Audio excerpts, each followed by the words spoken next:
My name is Shawnrey Notto, and I love swings and touching the petals of flowers and sticking my hand deep in compost and feeling the worms and the heat. The worms!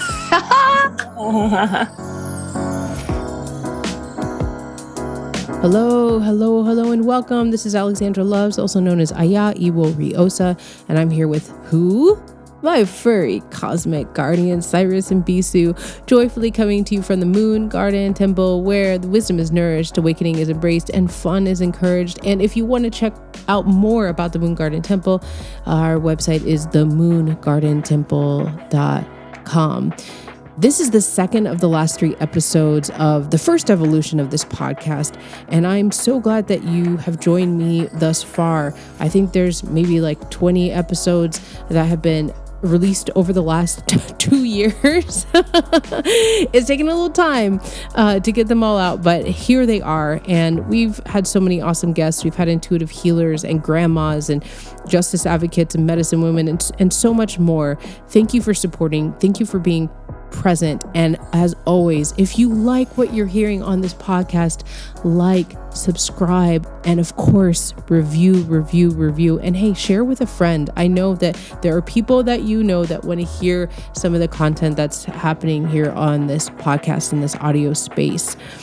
I want to tell you about an audio storybook that I'm doing. It's kind of like a podcast mini series that'll come out at the top of the year. It's called Audio Storybook, Collective Wisdom and Revelations from Africa and Her Diaspora. And I talk to African people and her children from all over the world, and we talk about their culture and their self-expression and nourishment and challenges and inspirations. And it's a really connective, beautiful, child-friendly audio podcast that can be listened to with your family, and it's so informative, and it really does show us a sense of connection that we have all over the world, whether you feel you're a child of Africa or not. I think that if you like this podcast, that you will like the audio storybook. So I'll drop the preview of that mini series in the feed for the Woke Wisdom podcast.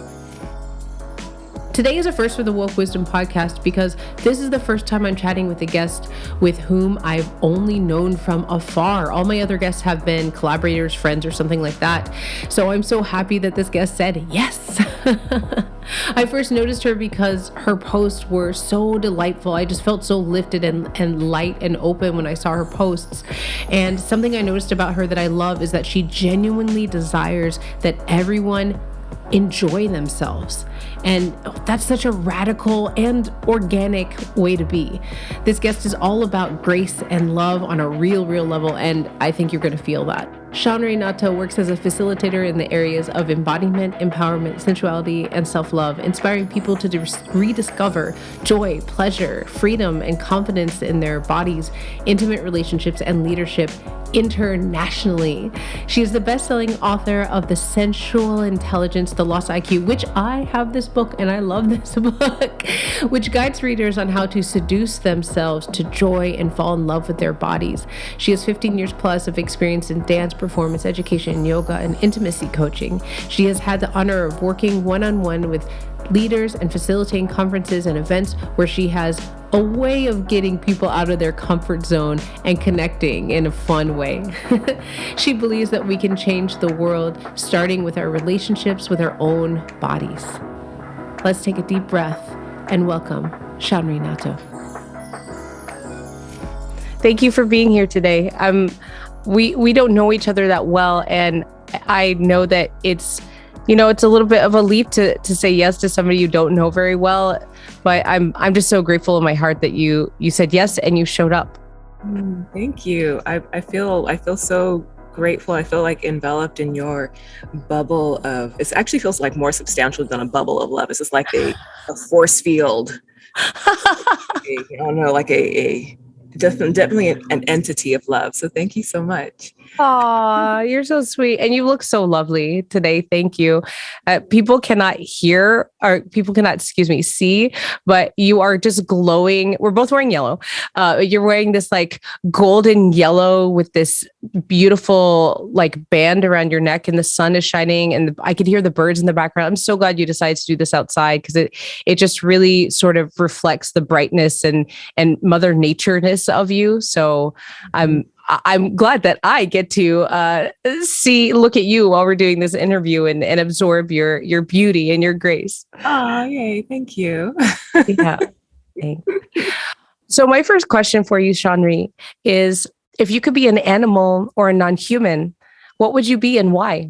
If I could be an animal, I would want to be definitely a sea creature. It's because I just want to explore the depths of the ocean. I want to just feel held in water. I guess I'm going to say dolphin, but I think maybe something else. Yeah, maybe dolphin. I'd want to be a dolphin. It's because I want to be able to swim in the sea and just feel the colors and just feel, rocked in a womb. Yeah. Yeah, I like that. I grew up near the beach, and my friends and I would go out there and just lay in the water all day. And one of my favorite feelings is when you come back to your house and you just like lay down in bed and the waves were still happening in your body. I love that. Oh, it's so amazing.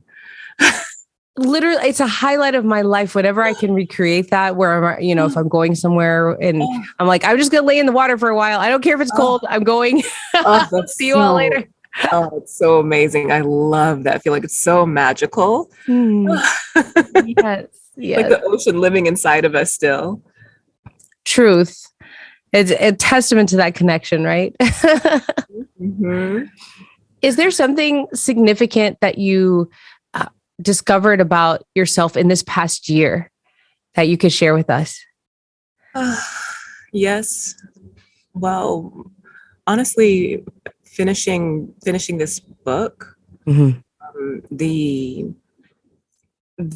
focus, the clarity, the commitment to it. It's something I've always like kind of identified as like, kind of flighty and creative, and I always wanted to be committed and grounded and focused on something. And I never did it until now. And I just felt that it didn't come from the outside. It came definitely from an internal state shift. Yeah. And like something is, I'm so happy that I get to feel that sense of commitment and groundedness in the process of creating and sharing. Wow. Okay. Could you, that's awesome. Could you talk a little bit more about commitment? Because I've read parts of this and I've been following you online for a while, and there's a lot of stuff that you've accomplished and have become in your life. You're saying now that you didn't really have that sense of commitment before. Could you talk about that more? Because like personally, I'm on a journey of like figuring out what my commitments are as far as the work I'm doing. So I would love to hear what you have to say about that. Yeah. Well, for me, I think about like, in some ways, I feel like commitment is something that is internally resourced as opposed to obligation, which is kind of externally resourced. Yeah. And so for me, like commitment was like, no matter what was happening, no matter what the external circumstances were, my heart just knew, like there was no doubt. There was no doubt that I was going to write this book, that I was going to share this message, that I was going to do it from my heart, that I was going to do it, connected to my body. And that there was just no doubt. Wow. It was literally like, it wasn't even like putting a stake in the ground, because with that type of commitment, it's more like putting roots in, and how roots have to move and grow, and you have to go through the dirt, and and you have to also be able to bend and sway a little bit. It's not like something that's stuck and still. It's something that is strong and resilient, but then also bendable and flexible. And I've never felt such just knowing. And it was really beautiful to feel on the inside, because things were hard, things were difficult. But I just knew, I was committed. I was, Wow. there was no doubt. Wow. I'm really grateful that you touched on, while you talked about that, the movement, because I do struggle with that. And I know a lot of us do, this idea that I'm going to do something, it's going to be like this and blah, blah, blah, and it tends to start to feel stagnant before you even get started. Mm-hmm. And it just like cuts off the creativity. And I feel like that has been my fear around what this next door I'm opening in, as far as what I'm sharing with the world, call it part of my business or call it, the duties of my work, whatever perspective I'm looking at it. But I do have this, this block around the stagnation. And it makes me not want to be committed. I swear you just hit on the head. Yeah. The core reason why I've taken a step back from some things that I felt in my heart that I've wanted to do. Yeah. Yeah. It's, it's so interesting for me. Similarly, I'm a passionate person. Yeah.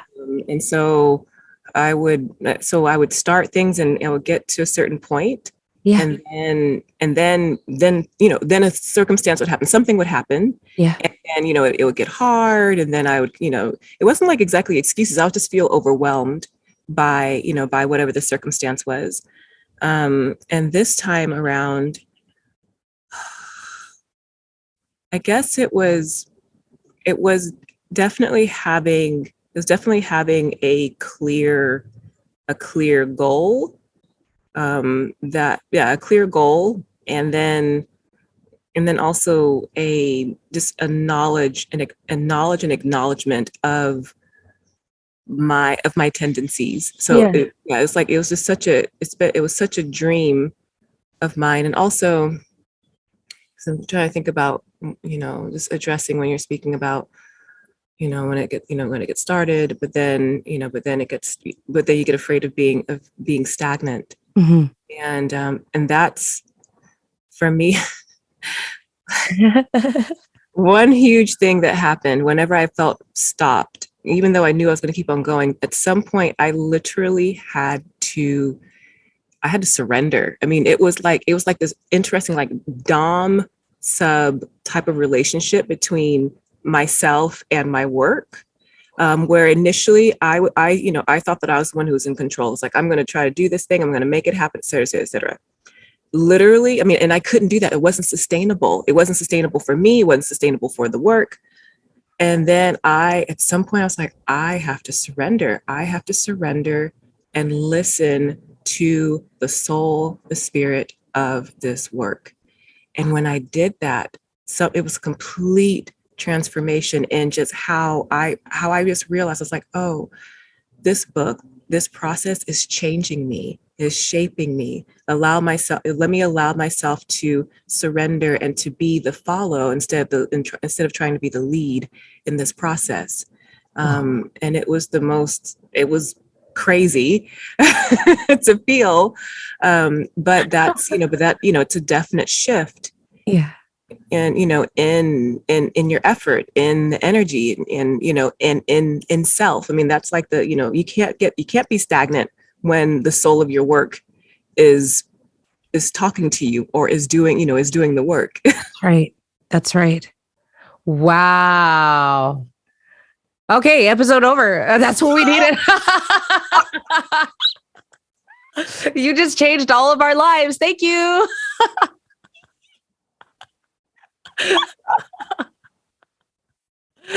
Oh my wow. Oh my gosh. You have such clarity. You have such clarity about this journey of yours. Mm-hmm. It's beautiful. Mm-hmm.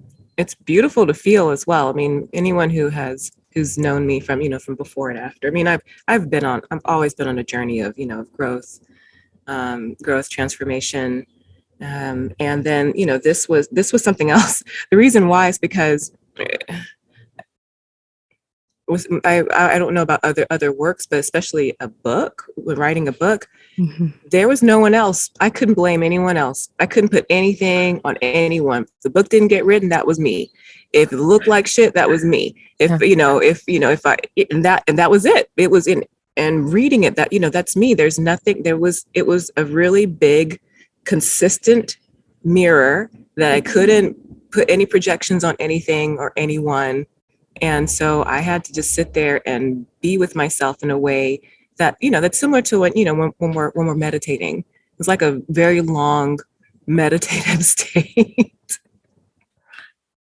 I'm so glad. I mean, like I said, we're all in honesty on this podcast. Like I had every intention of reading into this book, but it didn't get here until last night. So I only got to touch on some parts, but the parts that I touched on, like I was sitting there, okay, might be too TMI, but I was sitting there, I was on peeing while I was like opening his book. Cause I was like, oh my gosh, like this book got here late and like, we're going to record today. And do I change the recording? I'm like, no, we're going to keep going. The energy's here.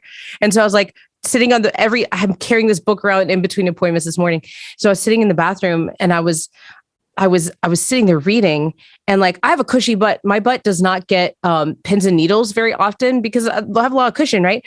And so I'm sitting there and I was so captivated by the way that just like you're speaking now, by the way that you are introducing us to this journey, because you're sharing this wisdom with us, but you're also sharing it in such a personal way.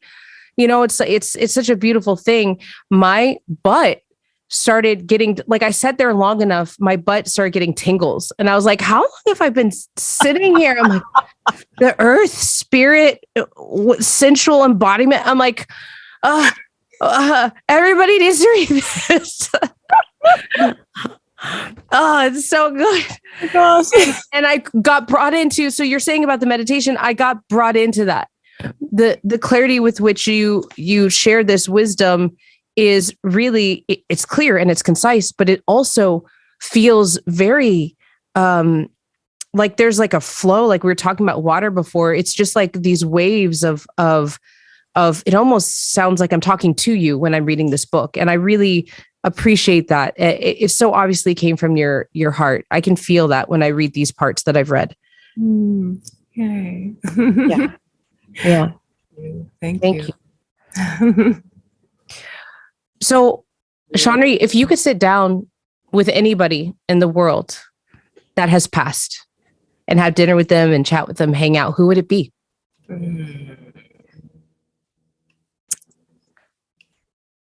Anyone in the world. Honestly, I would love to talk to my great grandmother. Huh. Yeah, on my mother's side, so my grandmother's mother. And the reason was my grandmother was actually an orphan, and so her mother died when she was 3. But the few memories that my grandmother has about her, and some of the stories that she speaks about, about her mother working in the cotton field, and she was with her. I would love to talk with her, because I want to hear that, I want to connect to that legacy, connect to that ancestry, and just really feel, this.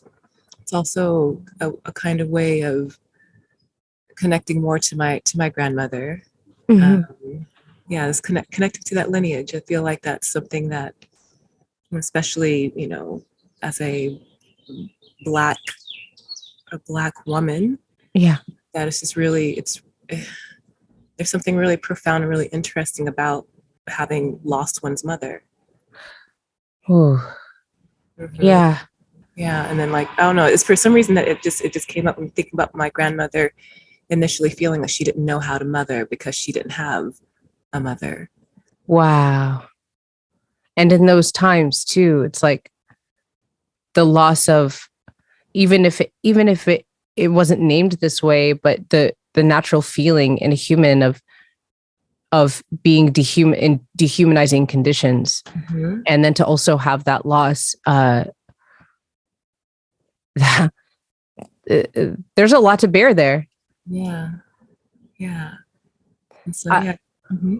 Oh, I was going to say, I often, we now have science proving things that I think we've known for a long time about what we carry from our ancestry and how that affects us, the way we move, the way we speak, the way we think, whereas before they thought we came into this world with like just a palate that's just empty. Right.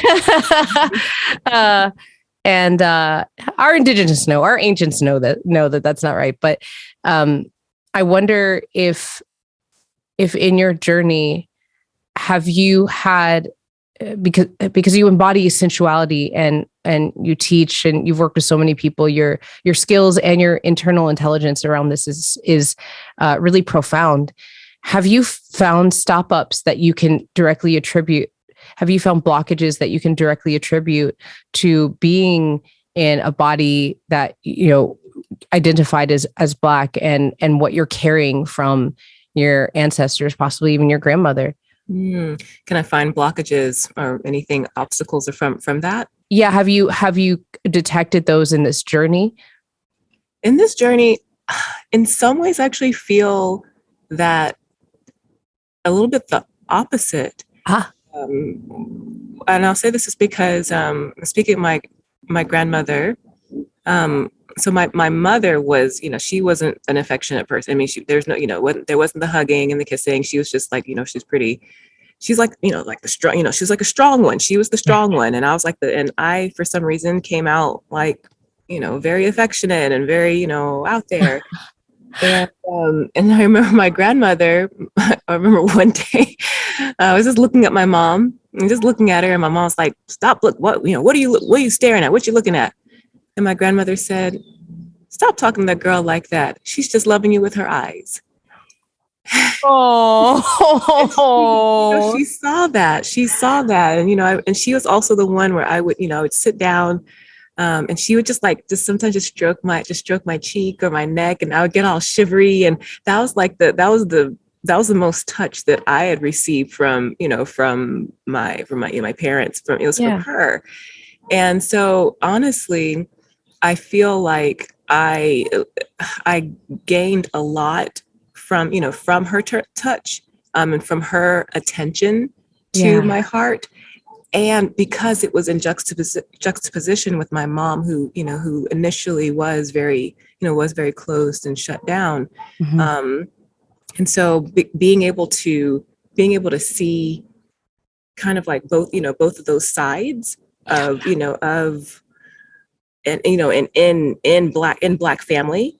I feel like that somehow that gave me permission to know that our capacity for feeling, our capacity for loving, our capacity for connecting to our bodies and to each other is much more variable and plastic. When we think about like a neuroplasticity, it's much more plastic than what we give ourselves credit for, or what sometimes what can often, like, we can receive the legacy of of being shut down, of having to be the strong person, etc.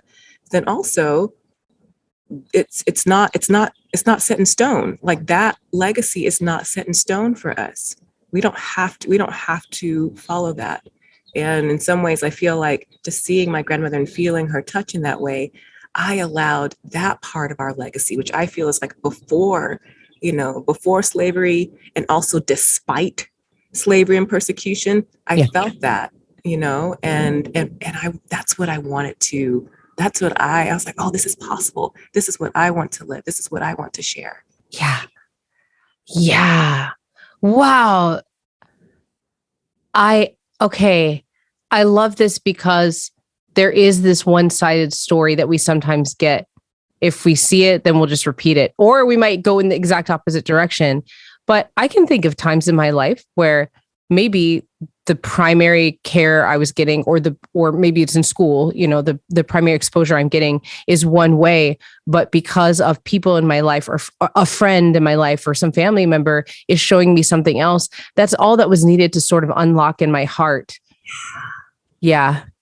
Those moments should not be underestimated. Exactly. It gives me shivers. I mean, and that's honestly why I do this work, because for me, there are like exclamation mark moments in my life that I was just like, you see the same thing, or like you see like, but then you see something different once, but you see it's different, but it's genuine. It's like, that's those people who are just so present and so powerful in their presence, that it just like, it literally is like it's a switch. It can turn something on in you. Yeah. It's like it's an opening, an awakening, a reclamation in that person being who they are.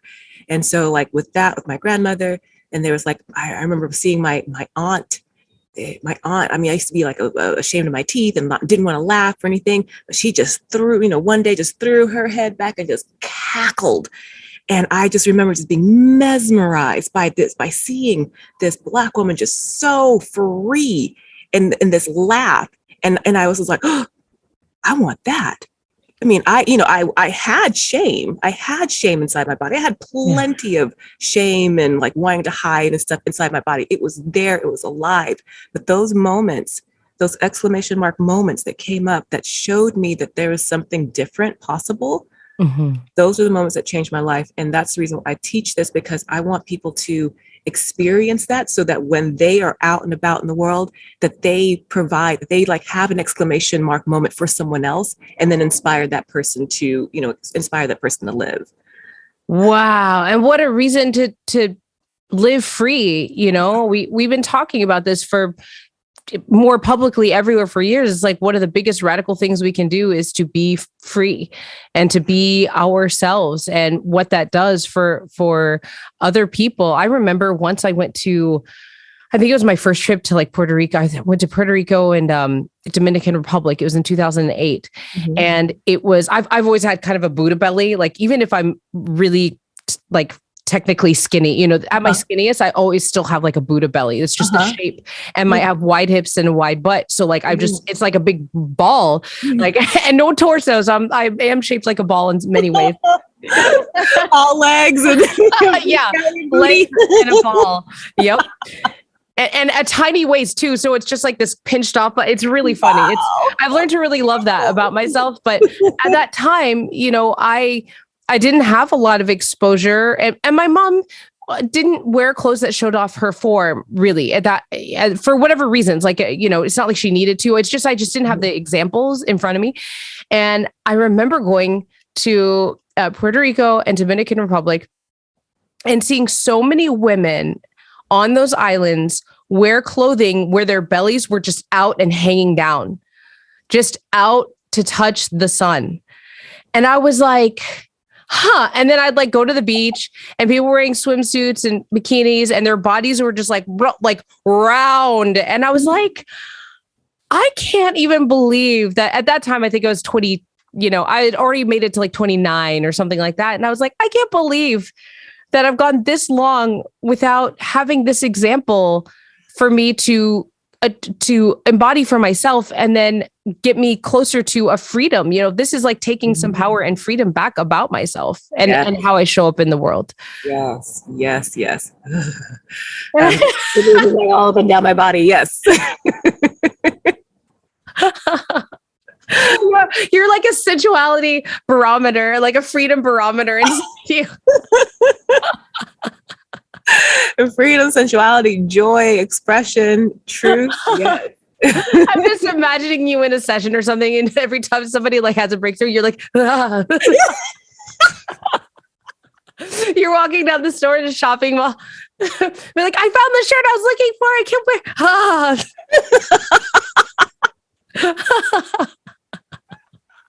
It's so funny. You got me. We've only spoken for this amount of time, and you've got me. It's awesome. I love it. May many more come. May we all feel that on a regular basis. Yes. Oh, so, Shawnrey, what are you up to these days that is most aligned with your spirit? I mean, obviously this book, and we'll talk about that more. But is there anything else you're up to in your life that really feels aligned with who you are? Yeah, I'll be honestly like relationships. So romantic relationships, family relationships, being with my nieces, the little ones, just being able to, for me, family and friends, and that type of community is so it's everything. It's so important. Mhm. And for me, like more and more, especially as things are just happening, it's going like, oh my goodness, what? Yeah, being connected to, not in like an insular way, but like in a very like supportive, inspiring, really seeing each other and allowing each other type of space. That's what's been on my heart and on my mind. Yeah. Hmm. Yeah. Do you find that, like, okay, I find for myself sometimes in my familial relationships or friends, not all my friends from the past, but some of my friends from the past, like they understand me and understand my nature. But the more I get clear about who I am and, you know, get into the spiritual, for me, the very spiritual type folky world, I find myself being more of an outsider and less belonging to relationship groups that I did before. Hmm. And to the point where I've just kind of let some of them go because I'm just like, I'm just so that this is not aligned with me. And so have you found, since you've gone through this huge opening of this wisdom that came through you, this project, this book, and that was helping you create you, Hmm. have you found that those relationship groups are like, what's the navigation been like with those relationship groups now that you're who you are now? Yeah, honestly, it's been better. Yeah. Yeah, and I would say that a big blow to my relationship groups actually came during COVID. It's because everybody like disappeared. Yeah. Everybody, got in their pods, and so and yeah, and so I was one of the ones that was. My family is in Arkansas, and then my friends, so I have a lot of friends here in California, but everyone potted off.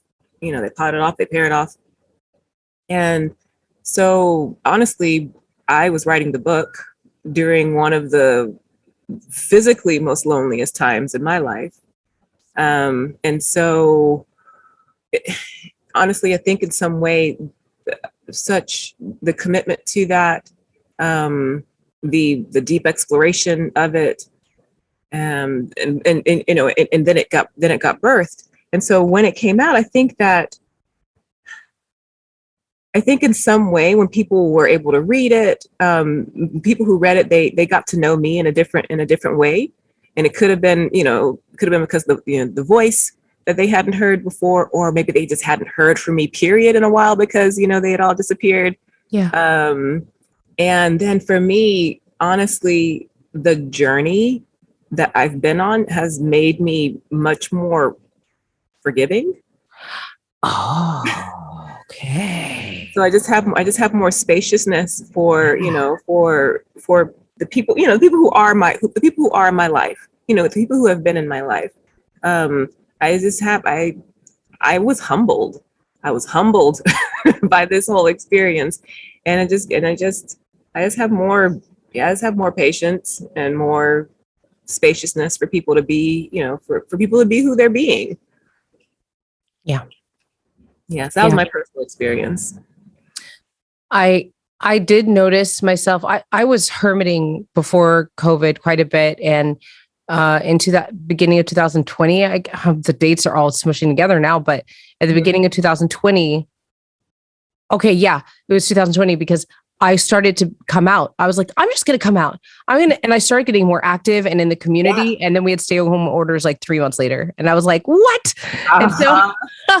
I and remember that because I was following you. I was like, oh wow, this woman's doing stuff. What? I was just like, I was going to live music. I was everywhere. And then, Wow. and so And so it not much changed for me because I was used to sort of hermiting. And so I went through a phase for that first year. I was like, I'll just sit down and organize some of the things in my life that need, oops, sorry. I have a cat that's trying to take down my mic. That's his like sensual thing. Like he comes up on the mic and he rubs every part of his body on the back of this mic. And I don't know why.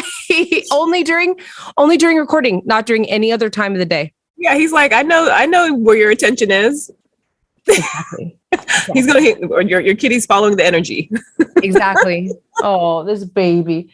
So I was, what was this? Oh, so I was the first like year and a half, I did pretty well because I was just like, all right, I'm used to not being around people. Like I was doing personal work and all this. And then around this time last year was when it really got to me about human touch. It's something that I've always had this sort of ebb and flow relationship with. Mm-hmm. I've gone through phases of my life where I loved hugging people, and then phases of my life where as my own sight perception grew, like hugging people for me at that time meant that I would absorb a lot of stuff that I could see about their life. This is just part of like who I see about their life. I could hear them crying as a baby. I could, see them scream, stuff like that. And so I had to learn how to allow work with that type of energy. But I realized that by the time I got into that point where I was like, oh, I can be touching people again, and it's not a big deal. I won't be as sensitive. Like my sensitivities won't like take me down anymore. Was right when we started getting stay-at-home orders. And so this time last year was the first time that I started to miss human touch because I had just figured out how to be in human touch on a regular basis, on a random basis, random people you meet at a party and you hug. Like usually it would take me knowing somebody for a long period of time before I was like comfortable hugging them. And so I realized that I'm sort of relearning like a kid how to be in touch relationships. I mean, with my significant other, not so much. That's actually pretty easy. I hug my parents. That's easy. But just with people I don't know, the sensual interaction is actually kind of difficult for me. Yeah. I mean, and honestly, it's going to be difficult for everyone. I just feel like, everybody's been isolated. And our normal day-to-day interactions, our normal ways of navigating, even, everyone has like varying degrees of trauma or experience, et cetera, comfort in their bodies that they take when they're navigating through the world. That allows for this, various levels or ways of comfort of interacting with people. But then when you take everybody out of that and no one's been practicing, it's not so much like, okay, I'm going to do the thing. It's just like literally just our bodies. It's like a muscle, you don't work out. I mean, yeah, your muscles are still there, but if you don't work them out, then they kind of atrophy. And so I think I think that this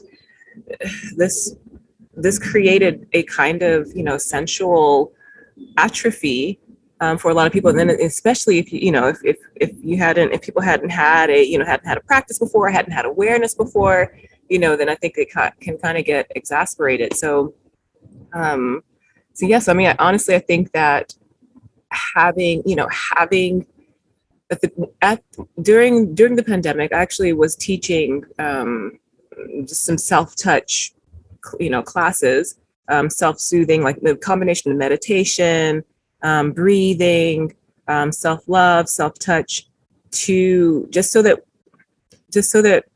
people can actually take this as an opportunity to get to know yourself, to just get to know your own being. I mean, there's a whole other thing that happens when we interact with others, but a lot of people tend to skip over even just touching their own selves, as being with themselves. And so yeah, I think that is, I feel like that was an opportunity. Yes. It was both an opportunity for that self relationship, but then also it was also difficult, detrimental. for our, for our community connection. And it's interesting, it's like, it's two sides of the same coin. Yeah. Mm-hmm. Yeah. I'm really glad that you are speaking about this, and for those of you listening, this when this comes out, I will obviously put Shawnrey's social media so you can hear her talk about this. I feel like what you're talking about is some people are aware of it, and then I've heard so many people talk about this without knowing the words to actually name what it is. Because we have had that opportunity, some of us have that walk where we're finding out about ourselves and we're on that self-discovery consciously. And then some people are just starting, and then there's some people who know about it and don't want to get involved and they're freaking out about it, but the way that you talk about this, I feel, is so accessible to anybody. And it leads me to ask this question: what kind of led you to this discovery of sensual intelligence? And you've already talked about like your grandmother touching your face, but was there a time when you were like, oh, like light bulb, this is what all of these puzzle pieces together in my life are? Or was this just something you just already knew, you inherently knew, and comes through you?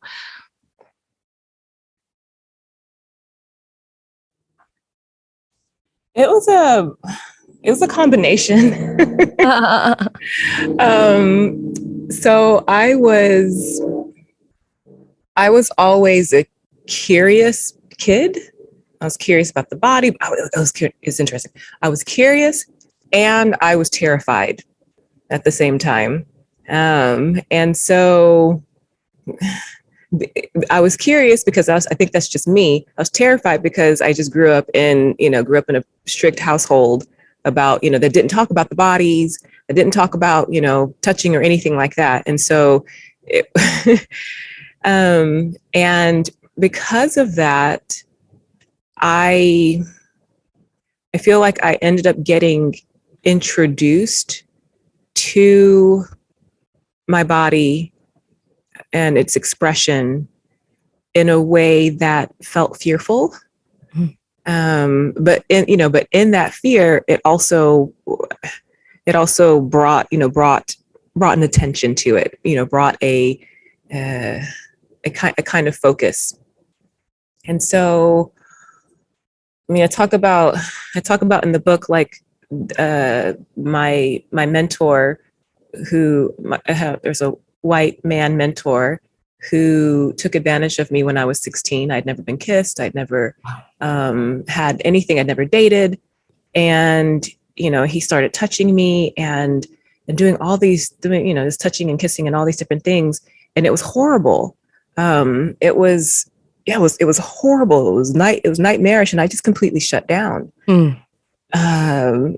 And the journey of finding my voice, reclaiming my body. Wow. Actually, having to, it's kind of like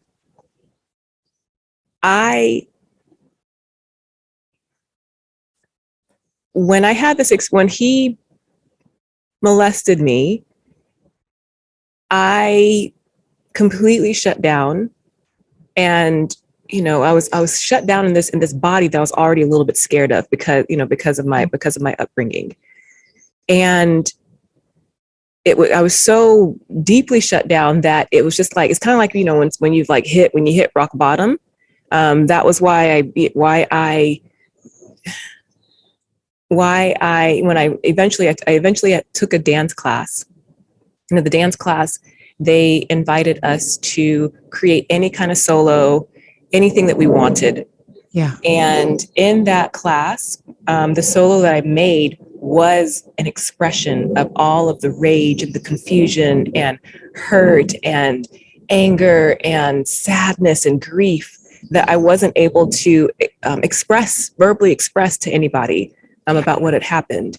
Yeah. And that experience of feeling my body, of feeling my expression and being free in that, of taking possession reclaiming myself and celebrating that. That was the only way that I could survive and thrive. And that journey, I just went deeper with it. I mean, because I kept on thinking about, how I was interested in sex and sensuality in the bodies, but I was so deeply ashamed of it, and taught to be shamed about how dark I was, taught to be shamed about, how my hair was, taught to be shamed about just everything. I was taught to not love it. I was taught to not like it. I was taught to hate it. I was taught that, when someone else took advantage of me. And so part of me is like, literally, it's like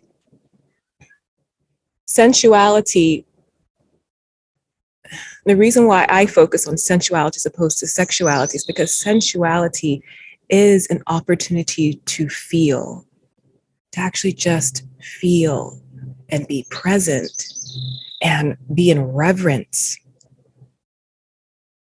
And that I was able to grant myself that opportunity through movement, through dance. And I had to grant myself that gift if I was going to keep on going, if I was going to live, if I was going to be a person that was unafraid to be in the world. Yeah. I had to know myself. I had to claim myself. I had to do it with gentleness. I had to do it with love. I had to do it with exuberance. And I had to do it for myself. And for me, that is what sensuality is. That's what it provides. It is an invitation to slow down and to connect with the senses, with the self. Wow. Thank you for sharing that and being so vulnerable with us. And I feel like I'm just, when something just feels conceptually simple and it's like, yes, of course, that's real and it's true. It lives in me.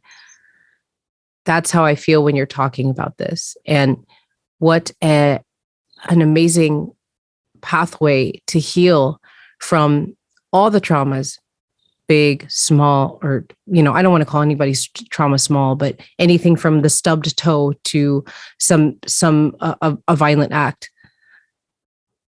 This is a pathway. It's not the only pathway, but it's something that I think gets left out of the healing process often. Mm-hmm. Yeah. Yeah. I mean, and exactly what you said. And that's why I shared it. It's so simple. And I find that honestly, it's in the simplicity that we find the profound. It's in the simplicity that we find, the depth. Because for example, something that I'll take people through is just literally I would tell people, just take a moment to look at your hand.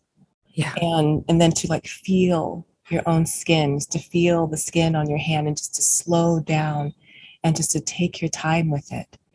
And it's so crazy how often people will tell me, I've never taken the time to just see myself, to just touch myself, to just be with myself.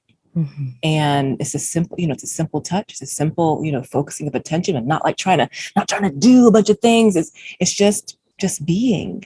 Mm. And when people open to that, I mean, they get to open to the reverence of life. They open to the reverence and the gift that they are. And for me, I find that, when people actually feel the gift that they actually are able to experience the gift that other people are. And okay, so this brings me to a quote that I wanted to read from your book because it's so important. Okay, here it goes. If you've ever wondered how to feel comfortable with yourself, how to be in your body, find your voice, and grow into the person you've dreamed of becoming, SQ is what you've been looking for. Mm-hmm. So it's SQ being sensual intelligence. Sensual intelligence. Okay. So we are talking about this very thing again that gets left out, like really knowing who you are. And a lot of in my work, it has to do with like finding out more about spirituality and you being a being of this planet. And so my focus is like ancestry and spirit. But there's also your body, your temple. That's also finding out who you are. And we talk about these words we hear a lot in like activism and stuff like decolonization. And this is, I believe, learning about the land, being with the land and your spirits and your ancestors and your body temple. That's also part of decolonization. Because as you say, you talk about this in the book, as you say, like we are programmed into just dissociating with this shell that we're in. You know, just think of it as just like a meat sack that we're in, and it's actually so much more. Absolutely. And you know, to even bring it, talking about decolonizing the body, decolonizing our relationships with our bodies. When you colonize something, colonization, slavery, all these different things, what they did was destroyed bodies. They destroyed bodies. They destroyed habitats. They destroyed environments. They destroyed relationships with self. They destroyed relationships between others. And so, for example, with slavery, it is forced labor. The only way you can force labor is if you have to disconnect from your body. You are not allowed pleasure. You're not allowed play. You're not allowed to actually see and feel yourself. Or if you do, then it is punished. Yep. And that is what how our society is now and how people are about their bodies, et cetera, and their relationship with their bodies and relationship with pleasure is an echo, or if not a direct descendant of colonization, of slavery, of having to, literally divorce and take yourself away from yourself, from your body, from the environment, from the earth, et cetera. So sensuality, sensual intelligence literally is a very radical act of decolonization. And it's like, and people are like, and to do it in, not to do it in like this, the sexual way, sexualizing things. No, that's more colonization. That's more of that mindset. Slowing down, actually feeling, being in pleasure, being in reverence. It can all start with this. And then that's directly connected to the spirit, yes, to the soul, yes, to the ancestors, to the land. Wow. Shawnrey, I'm so glad you're here on Earth with us.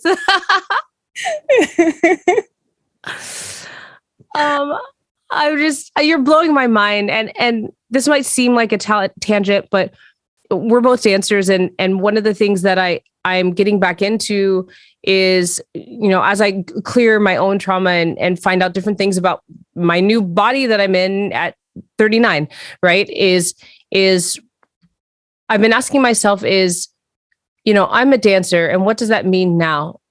I haven't been dancing. It's what I think about most of the time. It's what occupies my dreams. And I've had some trouble moving my body, and I'm finding my way back. And I feel like you just gave me the key about how I first learned, bringing me back to how I first learned to dance, as a kid. And you see little kids do this all the time. It could be any music. It could be any kind of vibrations going on. There doesn't even need to be music. It's just sometimes just whatever's going on in their head or the sounds around them. And the way that they enter something that we would recognize as dance is literally just feeling, just showing expression of whatever they are feeling. And I think you just opened that. You just gave me that key, and I'm really grateful for that, because I want to dance again in a way that feels right for me. Yeah. I always get shivers. It's like, yeah. What are you talking about? That feels right for you. That's following your body. That's following the wisdom of your body. That's following your rhythms. Your shapes. Yeah. And that is, that's so, it's so important and so beautiful to be able to give yourself the gift of listening and feeling instead of like trying to, once again, productivity, capitalism, colonization, force, make, shape, do, Grind. Grind your spine, exactly, your everything down. So by the time you're elder, you can't even walk. Exactly. As opposed to, let me actually like feel. Let me like, yeah. When babies are doing it, like, they're feeling, or they're like, they're playing with something, or they're, we're mimicking or connecting ourselves to nature. Yeah. That's healing. Yeah. And there's a quote you have in your book here. And this is the one that when my butt went to sleep, this is what I was reading. The body cannot help but remember its natural state of freedom, even if it must, I'm sorry, I'm going to start over. The body cannot help but remember its natural state of freedom, even if it must express itself unconsciously. Yep. It knows. Our bodies know, even if we've been under some sort of duress because of society or the situation we're in or whatever. Mm-hmm. And I felt that. I did read that part about you dancing, on the cream colored floor, slippery floor and everything. And I also personally connected because I, as a dancer, like just being in the dance classes where they're like, go make something up, and everybody's in the corners of the dance halls and everything. And, dancing on weird tiles, sometimes in the cafeteria, they're smushed. Yep. You're trying to avoid the food and the floor and all this stuff. But yeah, I definitely connected to that. And I really appreciate that callback to the fact that we know, so many of the teachings that I would give from West Africa were like, just remember who you are. Remember, it's in you. And I feel like that's what you're saying here. You don't truly ever get cut off from that. No, you don't. You don't. And what's really interesting, I mean, we can do it consciously or have it come out unconsciously. And a lot of things that are happening are unconscious. And that's why they can be painful. Yeah. Because it's like, finally I'm expressed. But it's like, when it's expressed, but not with consent, not with coherence, not with, and so like for me, the goal or the real beauty, the healing, the juice comes from choosing and from being conscious. Yeah. What would you say for people who are experiencing sensory overload? Absolutely. What would you say to them? And I'm sure you've seen so many cases of this because, as we know, our society is designed for sensory overload, where it comes to sensuality, sexuality, what we do at our work, what we do for our play, our entertainment. It's just so much overload. Mm-hmm. What would you say for people who are starting to become aware of their sensory overload and want to find a way to balance it, even if they are still looking at a computer all day and have, maybe they have little kids and they're trying to balance that with also taking care of themselves? What would you say to those people who are really trying to find a balance for themselves? Absolutely.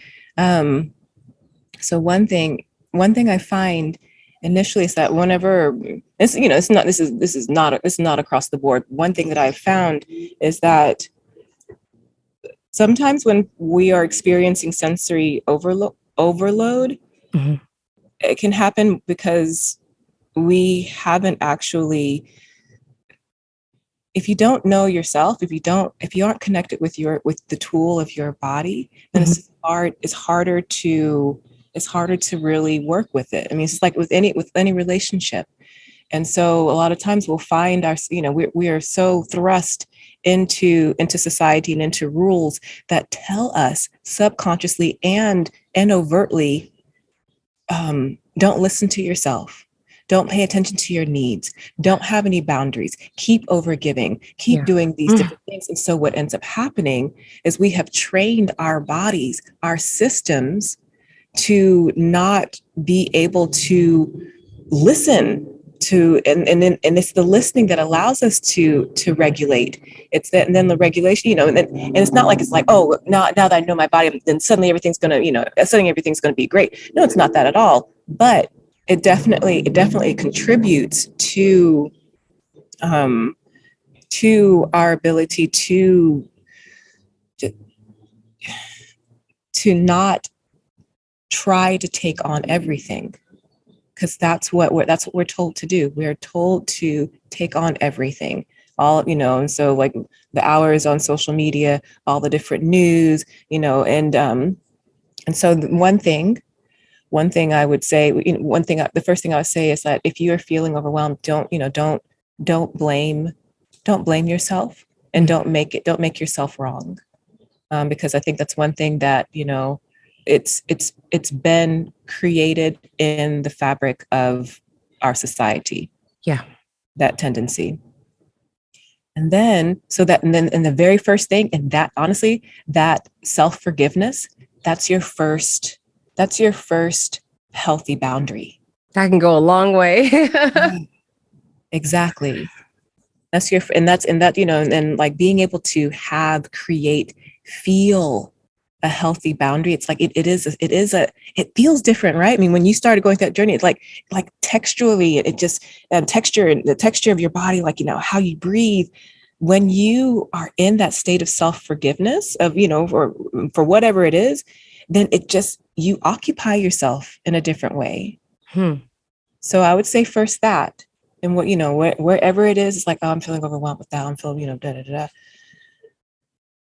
Just breathe. And, there's something when I forgive myself for feeling overwhelmed when XYZ.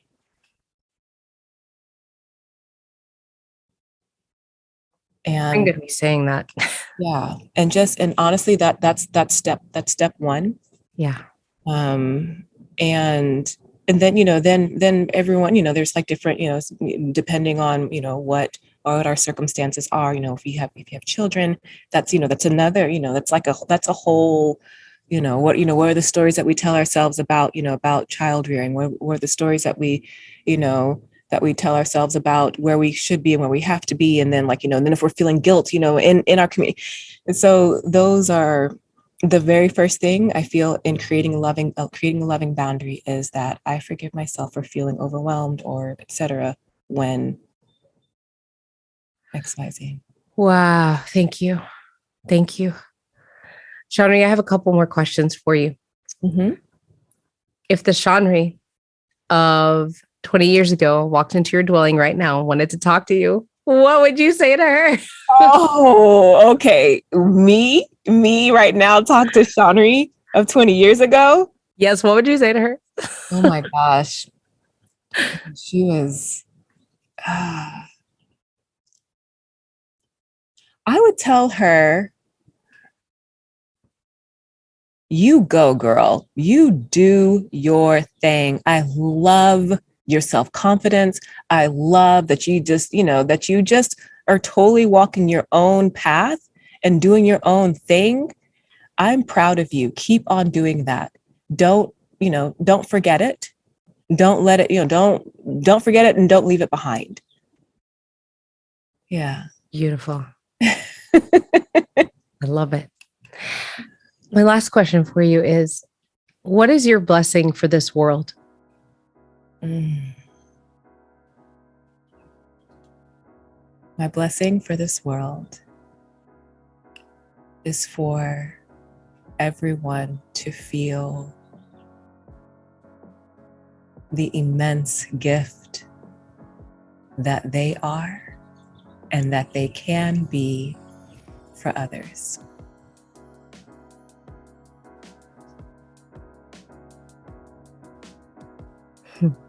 You are a blessing. You are literally a miracle, multiplied 1,000,000 times. You are a light. And when you remember that, when you feel that, you really get to be a light for the world.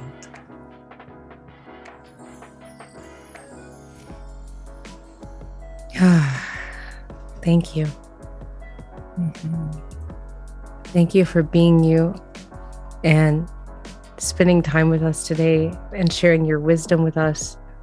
I'm so grateful to know you, to be getting to know you further. And I bless your path. I'm so happy that you're here on planet Earth with us. Thank you. I'm so happy and overjoyed to be able to connect with you, and just knowing that you're here too. It's like, yes.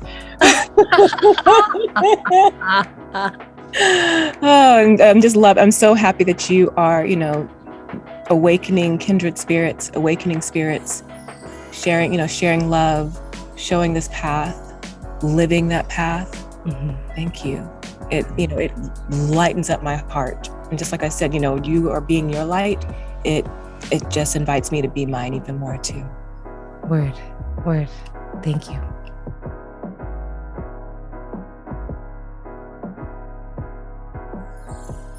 Wow, yes. Thank you, Shawnrey Notto. After re-listening to this conversation we had, I feel like I was sitting with a living flower that was just so coolly delivering this ancient healing wisdom that is needed so much right now, that I need, that my neighbor needs, that the whole world needs. And I'm so grateful that we all got to share that together. Thank you. Please go check out Shawnrey Notto. All of her information is in the show notes, her book, where you can find her, what she's up to. I'm just so grateful, and I'm grateful that you've joined us all the way through all these episodes. And this is the second to last episode. There's only one more left that I am presenting for now. And I'm just glad you're here. If you like the podcast, like, subscribe, share, and of course, write a review. My name is Alexandra Loves, or Aya Iwo Riosa. Thank you for joining the Woke Wisdom Podcast, and see you again soon.